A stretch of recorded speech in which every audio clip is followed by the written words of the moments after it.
नहमदुहु व नुसल्ली अला रसूलिहिल करीम अम्मा बाद फ़अऊज़ु बिल्लाहि मिनश शैतानिर रजीम बिस्मिल्लाहिर रहमानिर रहीम। दोस्तों, आज का मैं एक मुख्तसर अमल देने लगा हूँ और एक रात का अमल देने लगा हूँ, एक रात का चिल्ला देने लगा हूँ। एक रात का चिल्ला, एक रात का मुख्तसर अमल, वो अमल दस्ते गैब का अमल है। अब आप हजरात पूछेंगे कि ये दस्ते गैब क्या होता है। आपने बहुत सारों को देखा होगा, अल्लाह वालों को देखा होगा कि वो जब भी अपनी जेब के अंदर हाथ डालते हैं नए नए कड़क नोट निकालते हैं।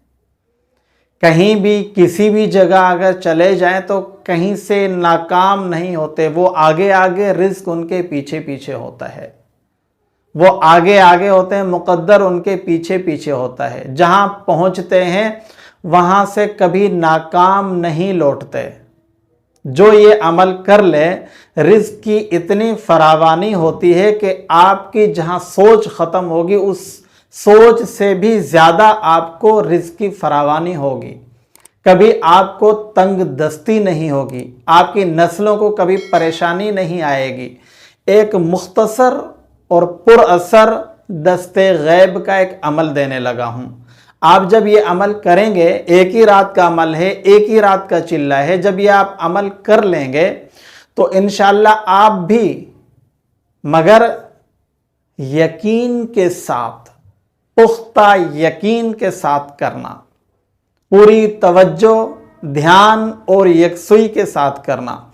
और जो ये आपको अमल दे रहा है उसके ऊपर मुकम्मल एतमाद और एतकाद करके फिर अमल करना। अगर दिल माने तो ये अमल कीजिएगा, अगर नहीं तो आजमाइश के खातिर इस अमल को नहीं करना, वरना नुकसान उठाओगे। ये मैं फिर दोहरा देता हूं इन अल्फाजों को कि अगर पूरा यकीन, भरोसा, एतमाद हो तो ये अमल कीजिएगा। अगर नहीं, झूठे दिल से या सोचोगे कि चलो करके देखते हैं, हो गया तो ठीक है, वरना तो फिर नुकसान उठाओगे। अमल करना हो पूरे यकीन के साथ कीजिएगा।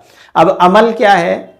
अमल यह है कि अल्लाहुस समद, अल्लाहुस समद। एक रात आप बैठें, 2 रकात नमाज पढ़ें। पहली रकात में सूरह इखलास पढ़ें 10 दफ़ा, दूसरी रकात में भी सूरह इखलास पढ़ें 10 दफ़ा। अब वहीं उसी जगह बैठ जाएं, सलाम फेर के अपनी नशिस्त पर बैठें, बैठ के 11 दफ़ा दुरूद शरीफ, नमाज वाला दुरूद जिसको दुरूद इब्राहिमी कहा जाता है, वो पढ़ें। वो पढ़ने के बाद फिर आपने 300 दफ़ा अल्लाहुस समद पढ़ना है, 300 दफ़ा अल्लाहुस समद पढ़ना है। फिर आपने दुआ मांगनी है, बैठे बैठे दुआ मांगनी है। दुआ से फारिग हो जाएं, फिर आपने 300 दफ़ा अल्लाहुस समद पढ़ना है। 3 और 3 6 हो गया। फिर आप अपनी दुआ मांगें। दुआ मांगने के बाद फिर आप 401 दफ़ा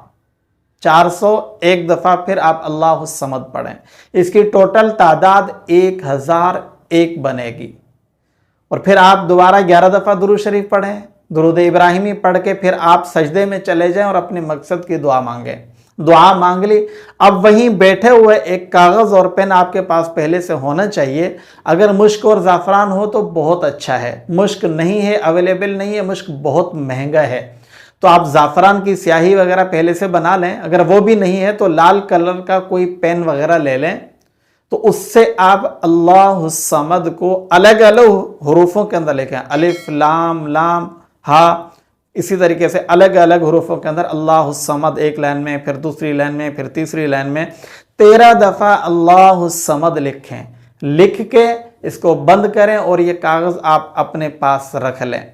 जब भी इंशाअल्लाह कहीं भी जाएंगे नाकाम नहीं लौटेंगे, जादू आपके ऊपर असर नहीं करेगा।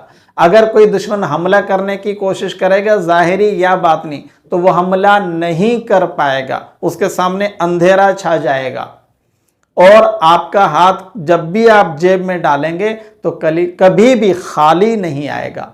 इस अमल को वो हजरात करें, वो मेरी माएँ बहनें अगर करना चाहें तो वो करें, जिनको जैसे ही मैंने शुरू में कहा है कि पूरा यकीन, एतमाद और एतकाद हो, वो करें, आजमाइश के तौर पर मत कीजिएगा। इस अमल की आप सब हजरात को खुसूसी तौर पर इजाज़त है। अस्सलाम वालेकुम व रहमतुल्लाहि व बरकातुहू।